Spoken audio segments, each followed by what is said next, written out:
welcome to the afternoon sessions for Capstone.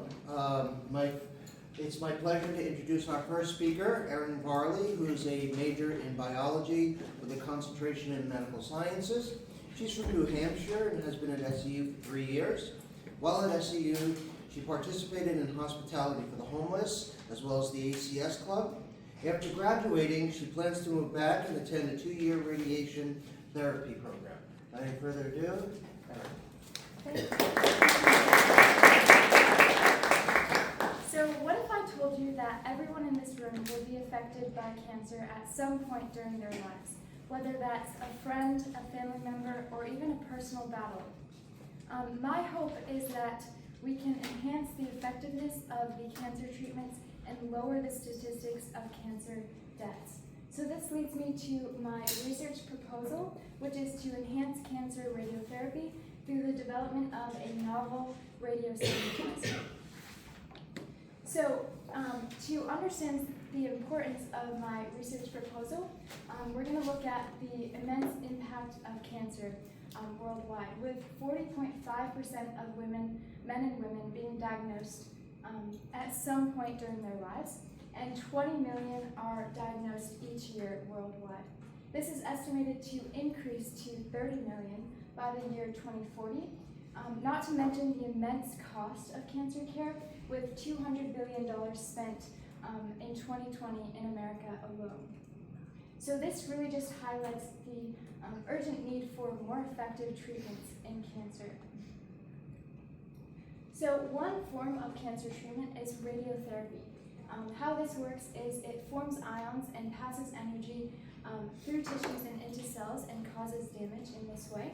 But there are two main drawbacks to this form of treatment. One is radioresistance, which you can see over there. Oh, okay, I just messed up. Sorry, guys.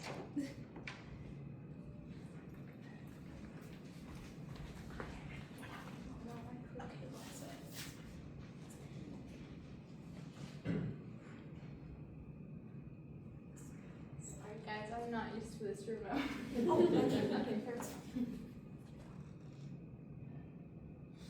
Okay, so there are two main forms of drawbacks to this form of treatment. One is radioresistance, which you can see over here.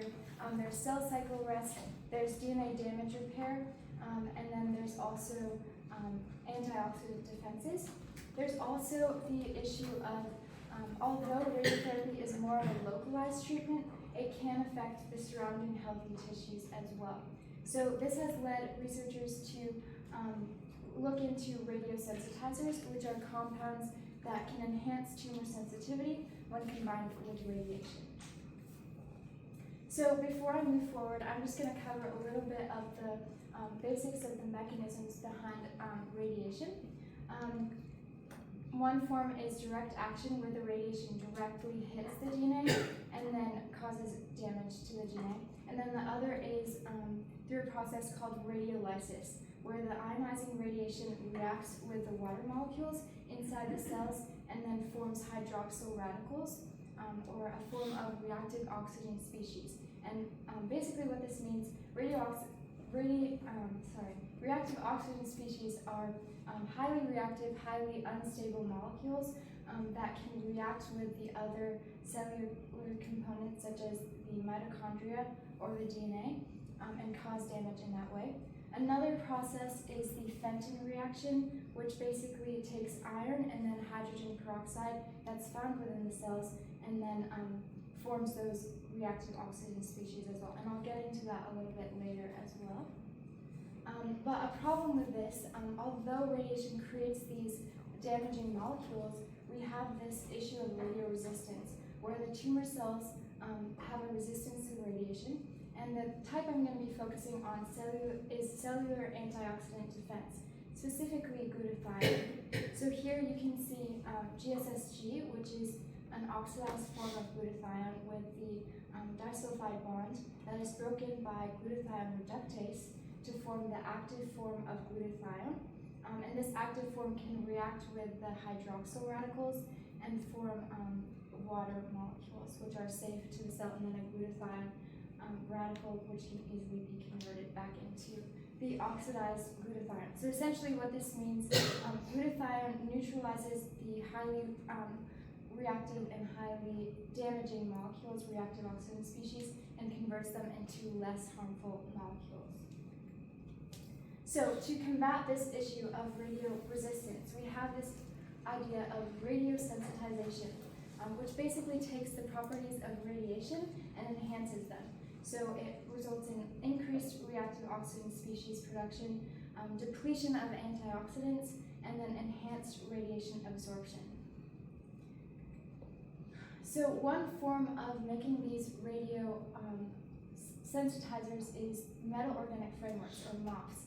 And basically how these work is they combine an organic linker and a metal ion in a solvent and heat it to form a crystalline structure. And these actually have multiple biomedical applications, but radiosensitizers are one of them, and one that researchers are currently looking into as of right now. So one metal that is used in the synthesis of these MOFs is manganese. Manganese is biodegradable. It's found naturally in the human body. It's also been used as an MRI contrasting agent, so it's able to be visualized within the human body. It's also involved in a Fenton-like reaction. So I mentioned earlier the Fenton reaction. This Fenton-like reaction, instead of iron, takes manganese, reacts it with the hydrogen peroxide, and then forms those hydroxyl radicals. And then gallic acid. So gallic acid has also been used as an organic linker in the synthesis of these MOFs. And it's a natural antioxidant. It has hydroxyl groups and a carboxyl group that make it easy to react with the metal ions. It's also a reducing agent, so it can sustain the Fenton-like reaction. And studies have also shown that gallic acid depletes glutathione. So this leads me to my first specific aim, which is to synthesize and characterize a novel manganese-based metal organic framework using gallic acid as the organic linker, and then functionalizing it with polyethylene glycol and folic acid for enhanced biocompatibility and tumor targeting. And my hypothesis is that this MOF will have a defined structure, and it will be synthesized successfully through a solvable thermal method, and subsequent post-synthetic modification will allow for the successful conjugation of the polyethylene glycol and then the folic acid to the MOF surface. So the synthesis method that I chose is the solvable thermal synthesis, which is the most common form of MOF synthesis. And basically how it works is it'll take the manganese and the gallic acid and combine them, and then transfer it into a Teflon-lined autoclave, which is then centrifuged to collect the product. And then to functionalize this metal organic framework, I'll be using polyethylene glycol, which will enhance the stability of the MOF, and then folic acid will be used to target cancer cells. And the reasoning behind this is that cancer cells have an elevated level of folic acid receptors. So having that folic acid on the surface of the MOFs will allow it to specifically target the cancer cells. And then to characterize the product, I'll be using scanning electron microscopy and transmission electron microscopy for the size, surface morphology, and then the porosity. And then X-ray diffraction will be used to determine its purity and its crystallinity. And then lastly, Fourier transform infrared spectroscopy will be used to determine the coordination between the metal, the manganese, and the gallic acid. And we would expect to see, this is an example of MNO nanorods, so it exemplifies the OH peak that we would expect to see at around 3,000, and then MNO bonds peaks around below 700. And then in addition to those, we would expect to find a C double bond O stretch around 1700 as well. And then for my specific aim 2, this is to evaluate the in vitro radiosensitizing efficacy of these MOFs on cancer cells, specifically focusing on cell viability, reactive oxygen species generation, and then also glutathione depletion. And my hypothesis is that these MOFs will enhance the sensitivity of cancer cells to to radiation in vitro by increasing the generation of reactive oxygen species through the Fenton-like reaction and glutathione depletion, and this will ultimately lead to decreased cell viability.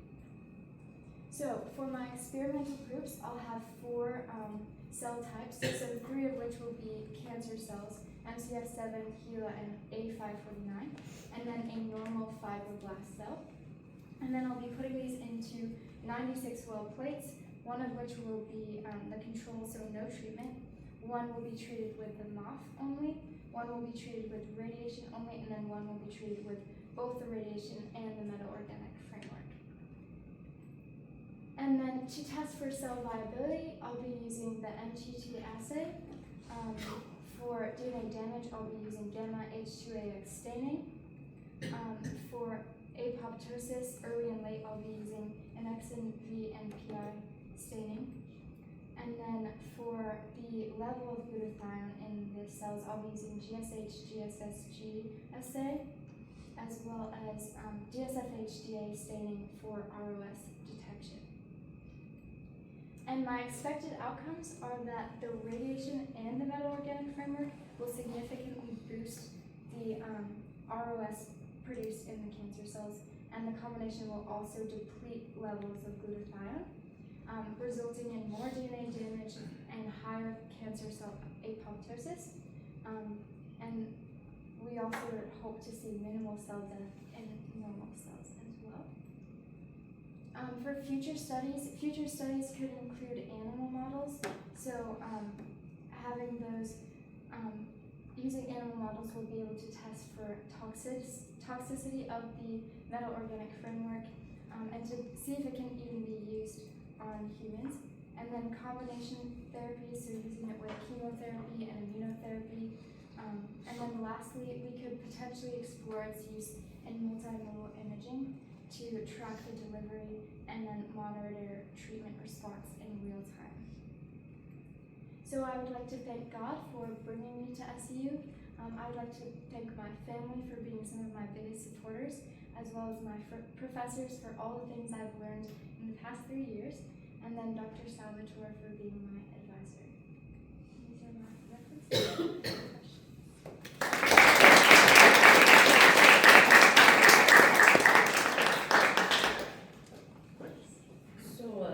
As I tell my students all the time, it's been about a decade since I studied biology, right? So back really far in the beginning of your presentation, there was a slide about the reactive oxygen species, and in it you mentioned something about hydrogen peroxide within the cell. Can you help me with that? It's been a while. Yes, so hydrogen peroxide is found in the cells. It's a byproduct of cellular metabolism, and it's actually increased in the presence of radiation. So having that increase in hydrogen peroxide will allow, here is the Fenton reaction, but I'll just show you the Fenton-like reaction with manganese. Having that hydrogen peroxide increased with radiation will allow us to use the manganese and convert it into hydroxyl radicals, which are going to be even more damaging to the cell. Aaron, I have a question. So, if you're right and this sensitizes, what's the implications of the dosages you would have to use on patient tissue that's cancerous? So this is a good question. In my full methodology, I'm using different concentrations of the metal organic framework to test for the toxicity levels and how it affects the normal fibroblast cells versus the cancer cells. So in essence, would you have to use less radiation to have the desired effect, and then that would have minimal effects on normal tissue? Yes. I think that's, you mean like lower doses of Yeah, because it sensitizes. Yes. And you're always worried about the exogenous effects of tissue, the normal tissue around the tumor, Yes. say. So we would have lower doses of the radiation so that we can sensitize, or the tumor will be specifically targeted, but then the negative effects on the healthy tissues will be lowered. Yes. So why did you choose manganese as the metal?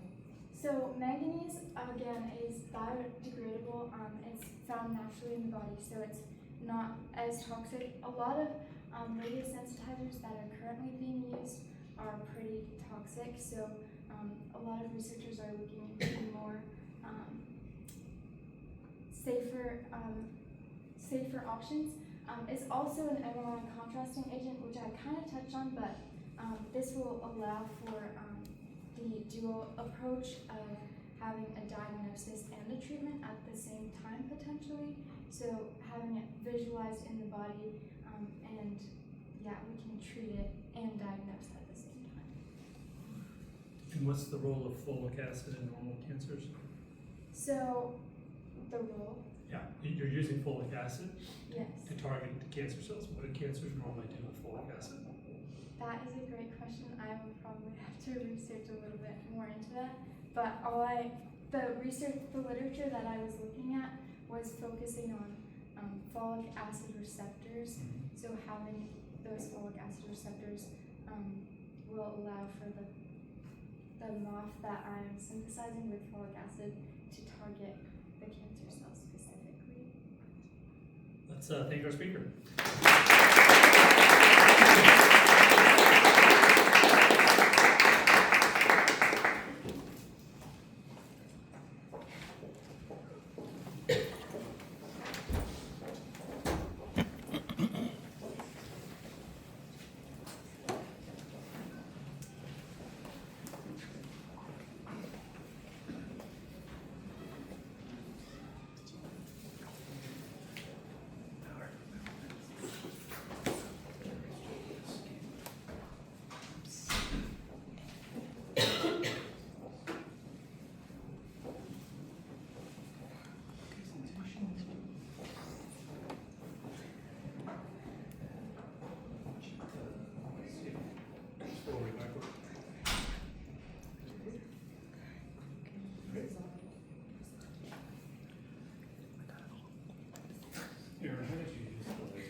Okay, so It's the yeah, bottom. don't do the top one.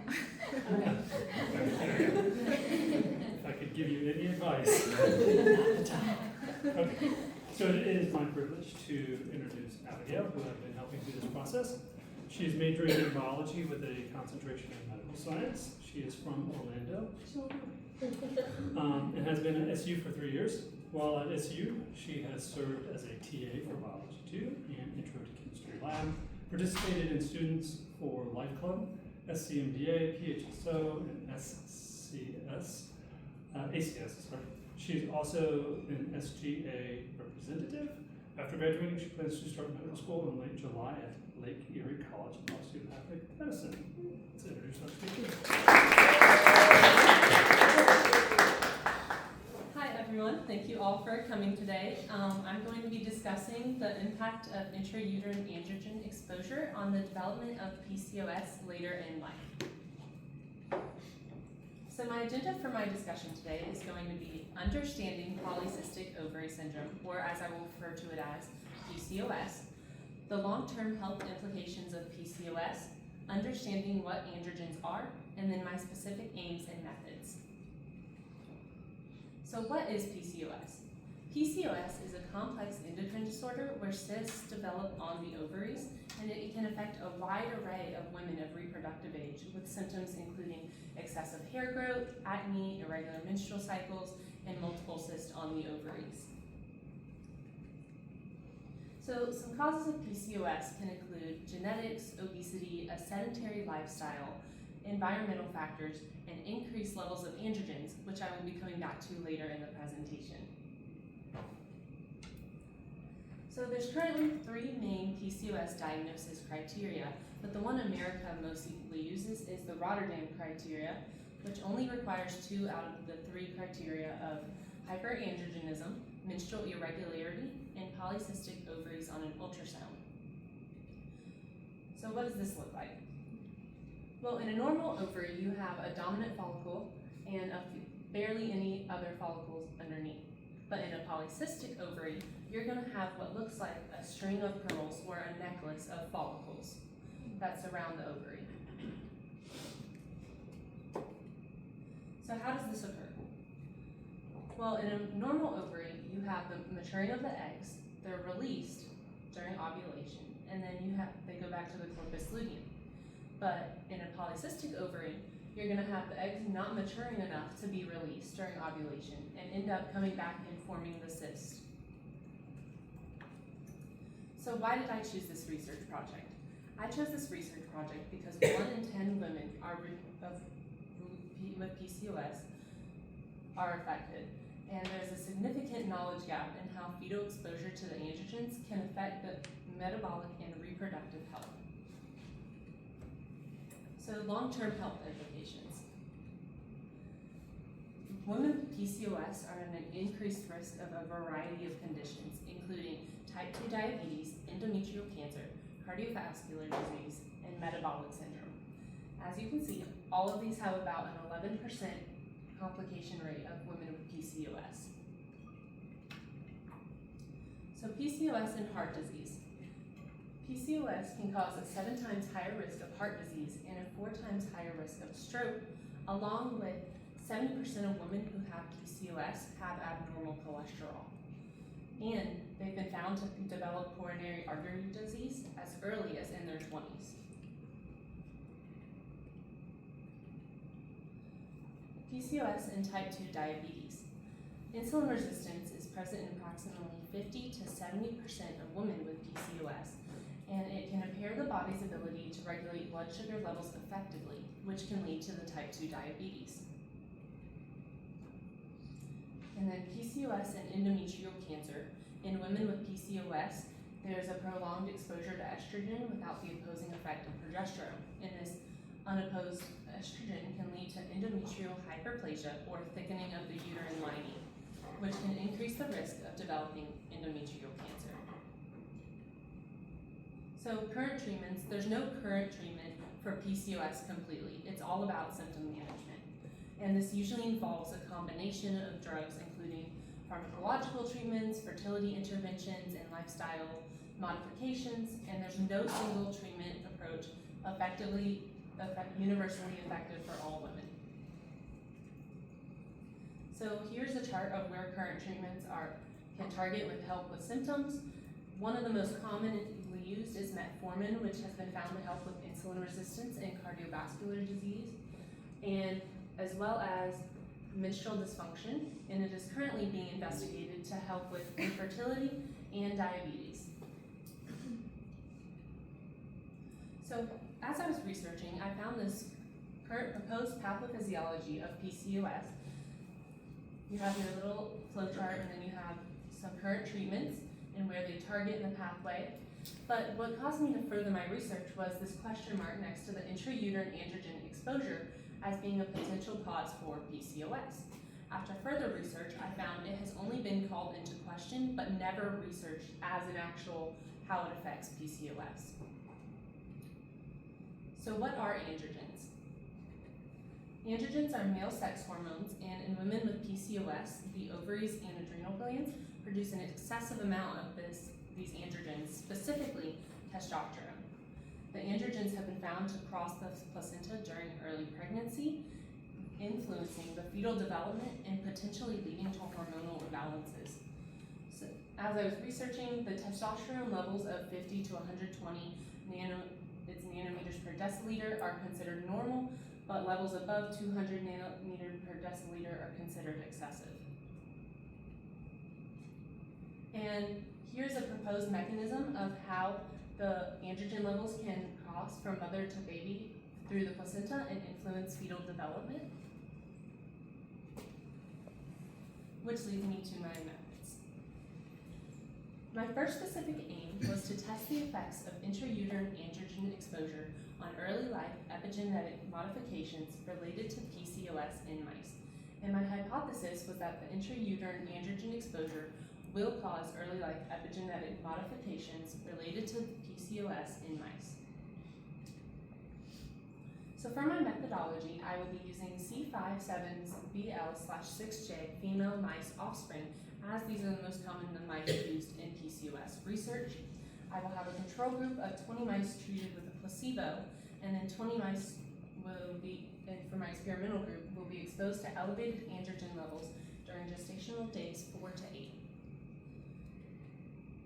With my methodology, with the offspring, we will be collecting tissues at days 1, 21, and 60. They will go through evaluating long-term epigenetic changes in the tissues by methylated DNA immunoprecipitation sequencing, histone modification profiling using chromatin immunoprecipitation sequencing, small RNA profiling through RNA sequencing, and then I will analyze my results with ANOVA and validate my results with qPCR. And then the final part of this methodology is the blood samples from women in my second specific aim will be compared to the changes in the mice we see to see how it affects.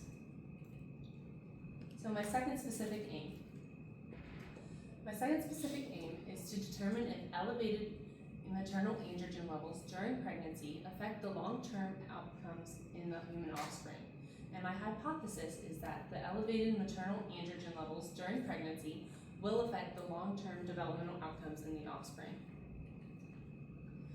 For my methodology, I will have 2 groups again. My experimental group will be 100 pregnant women diagnosed with PCOS early in their first trimester. And then my second group is going to be a control group of 100 pregnant women, similar to the experimental group based on demographic factors, but without PCOS. And I will be collecting 2 sets of data in this experiment. The first will be maternal data. I will collect the androgen levels in the first and second trimesters, BMI, history of insulin resistance, medications used during pregnancy, any previous pregnancy complications, ethnicity, and lifestyle behaviors. And then I will also be collecting offspring data, including weight, length, and head circumference at birth.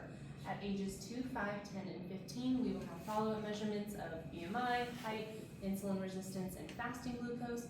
And then at ages 18 to 25, ovarian function and PCOS-like symptoms will be watched for. And then I will use statistical correlation and regression analysis to analyze my results. So some future studies could include finding a safe and effective treatment of intrauterine androgen excess without harming the baby, or even exploring other factors that could cause these androgen levels to rise and finding a way to help with those and fix them.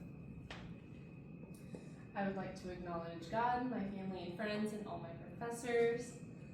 And these are my references. Any questions?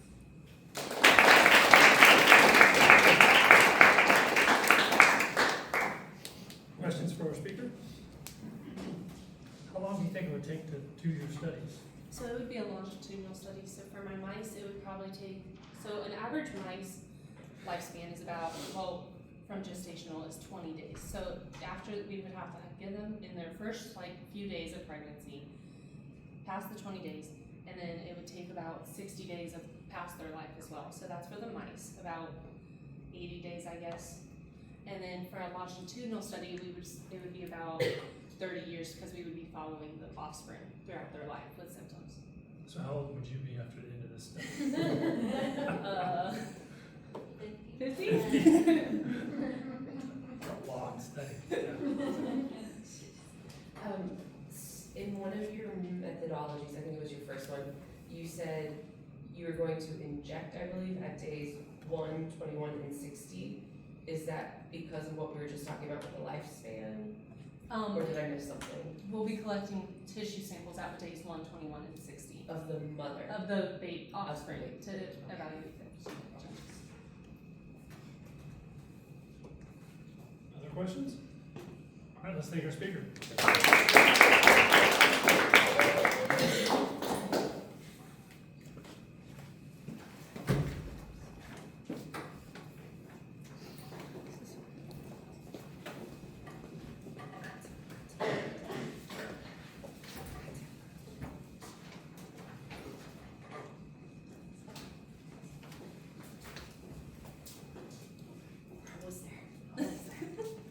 Okay,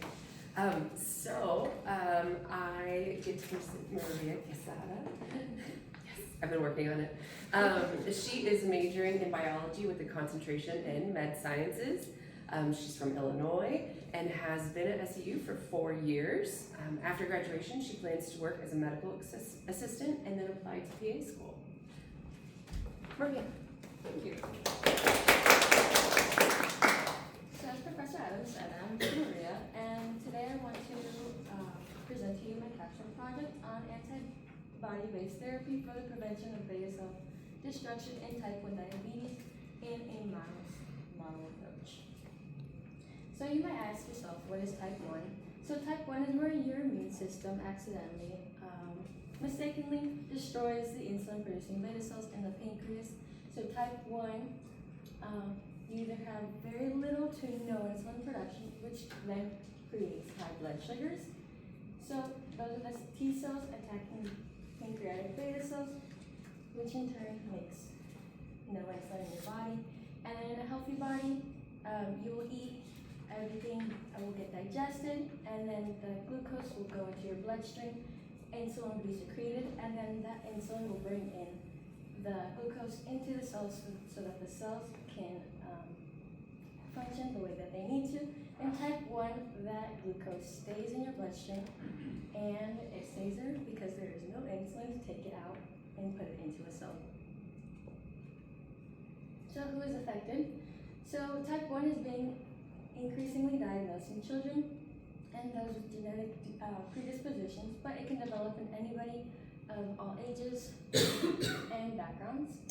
And as of 2021, in just the US, approximately 304,000 individuals under the age of 20 have been diagnosed with type 1. And then in adults over 20, about 1.7 million adults have been diagnosed with type 1 and are using insulin. And this is just the US alone. So symptoms and complications can include feeling more thirsty than usual, which makes you drink a lot more water than usual, which also makes you urinate a lot more. Bedwetting is more common. Feeling very hungry, losing weight without trying, feeling irritable or having other mood changes, feeling tired and weak, and then having blurry vision. And then as a type 1 myself, and I was diagnosed in 2021, most of the symptoms I had was being very, very thirsty, drinking a lot of water, not understanding why, and then just kind of urinating a lot, and also having blurry vision, which is really weird because my eyes are very good, but as soon as I was diagnosed with type 1, I kind of figured it out, what was going on. And then complications of not treating the type 1 can include heart and blood vessel disease, nerve damage, kidney damage, eye damage, foot damage, skin and mouth conditions, and pregnancy complications, like, for example, miscarriages. So how is type 1 managed? You usually have a continuous glucose monitor, which can include the Freestyle or the Dexcom, which are most commonly used in the US, or you can also prick your finger. Also not fun, but if you have to, you have to.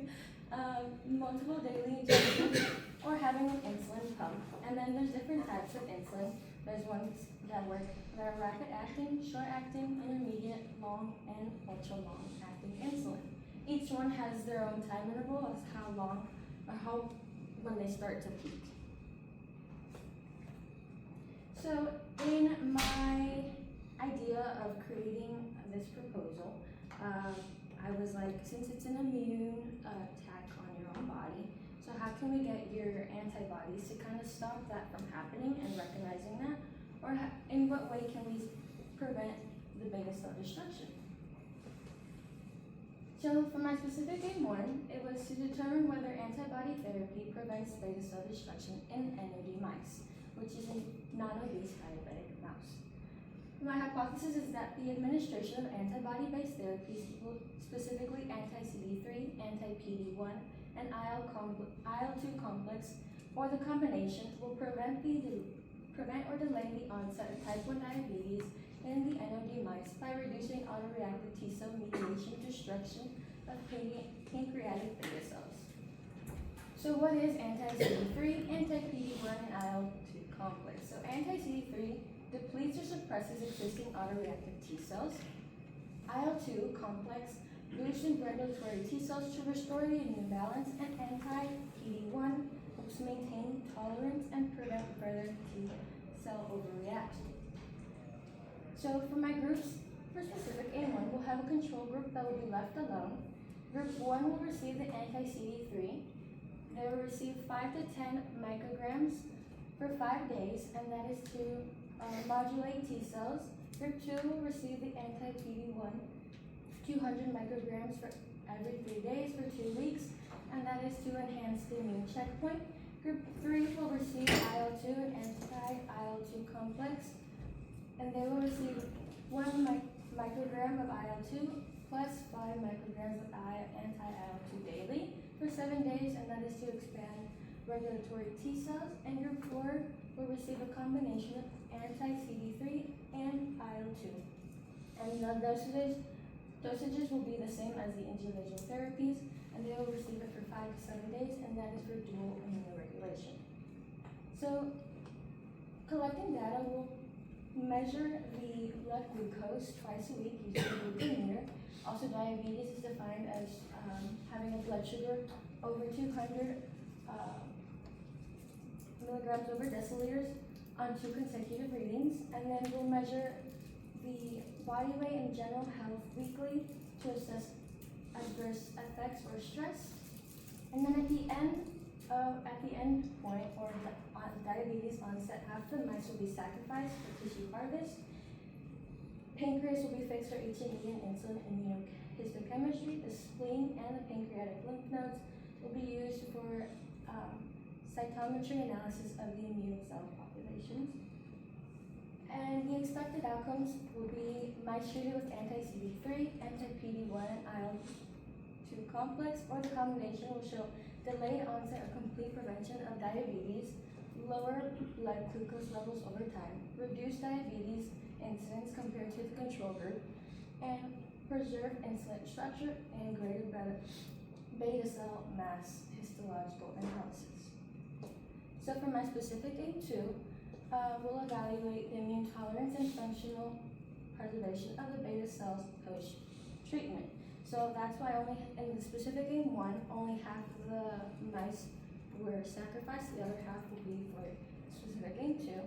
So the hypothesis is that the antibody-based therapy, and for me, I was more particularly looking at the combination of anti-CD3 and the IL-2 complex, will promote the immune tolerance by increasing regulatory T cell populations and reducing pro-inflammatory cytokines, thereby preserving pancreatic beta cell function and insulin secretion in the energy mice. So the test for specific A2 will have a blood glucose test every 2 times every week, and that is to monitor the diabetes onset. We'll do a GTT, which is a glucose tolerance test, at week 8 to assess glucose clearance and beta cell function. We'll take serum insulin and an enzyme-linked immune absorbance assay at the start and at the end to evaluate insulin secretions. We'll measure cytokines using the same test, the enzyme-linked immunoabsorbance assay, at the end to quantify CD4, CD8, CD25, and FOXP3 populations. And we'll take pancreatic histology for the H&E and insulin staining at the end to measure inflammation and tolerance markers. So expected outcomes, the mice treated will exhibit increased populations of regulatory T cells, reduced pro-inflammatory cytokines and increased anti-inflammatory cytokines, improved glucose tolerance test, improved glucose tolerance on the GTT, and higher insulin levels on ELISA, and then overall evidence of immune modulation and functional beta cell preservation. So future studies can include assess the durability of the immune tolerance and beta cell preservation beyond just the early intervention windows. Also pair the antibody therapy with agents that stimulate beta cell regeneration. And then investigate if beta cell function can be restored, not just preserved. Also investigate whether similar immunotherapies could be used in multiple sclerosis, lupus, or rheumatoid arthritis, where the autoreactive T cells also play a very major role. And then also conduct studies in mice with earlier genetic predispositions to type 1 to mimic the high risk of pediatric groups. I would like to thank God, my family, friends, and Professor Adams for advising me. References?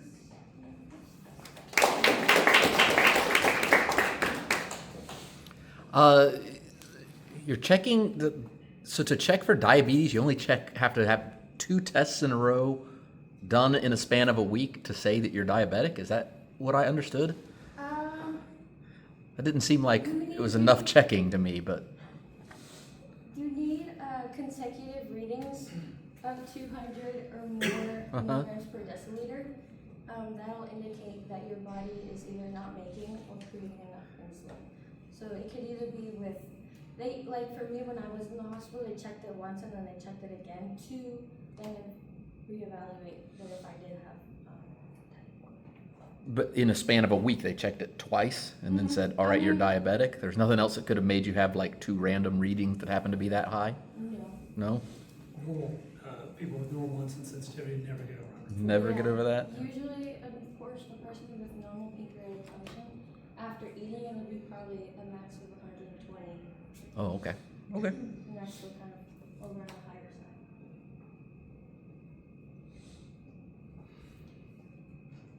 Any other questions? All right, let's thank our speaker.